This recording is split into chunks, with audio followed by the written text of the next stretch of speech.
Ce partenariat que nous venons de signer va nous permettre de mettre en œuvre un pan de notre mandat qui est la promotion des droits de l'homme.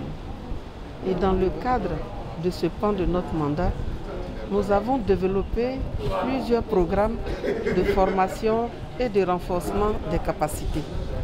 Et donc, ces formations que nous faisons seulement au siège est fortement demandée à l'intérieur du pays, et ceux qui n'ont pas cette possibilité d'avoir la permission ou le temps de se déplacer ici au siège. Et donc, la signature de ce partenariat, de permettre à tous ceux qui vivent en Côte d'Ivoire, à tous ceux qui sont intéressés par la thématique, d'avoir à leur portée les droits de l'homme, connaîtront leurs droits et les revendiqueront utilement. Et ça nous permettra également de vulgariser à travers ces partenariats tout le dispositif de protection mis en place par l'État de Côte d'Ivoire pour protéger les droits de tous ceux qui vivent en Côte d'Ivoire. Ce partenariat, je n'ai parlé peut-être que du volet promotion, mais fera aussi connaître ce mécanisme qui est le CNDH, qui est un organe, qui est une institution très importante parmi les organes de l'État.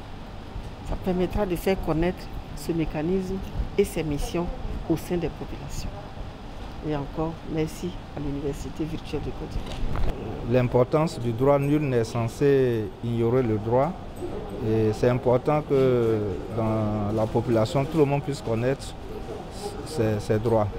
Et c'est en cela que le Conseil national des droits de l'homme est une institution forte, très importante au niveau de notre pays.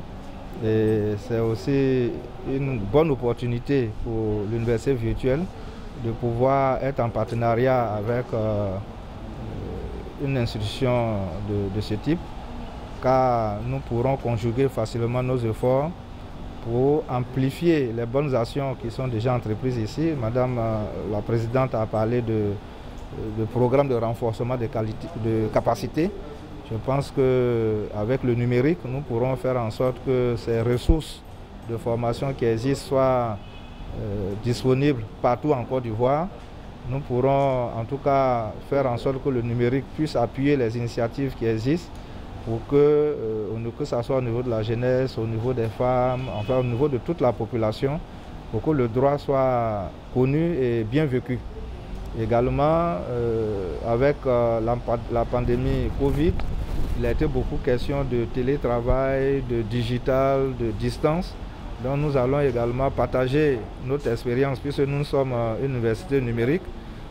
Ce sont des problèmes que nous avons déjà résolus depuis quelques années. Nous allons adapter les recettes que nous avons pu mettre en place aux problèmes. Et ce qui est important, c'est que c'est un partenariat national.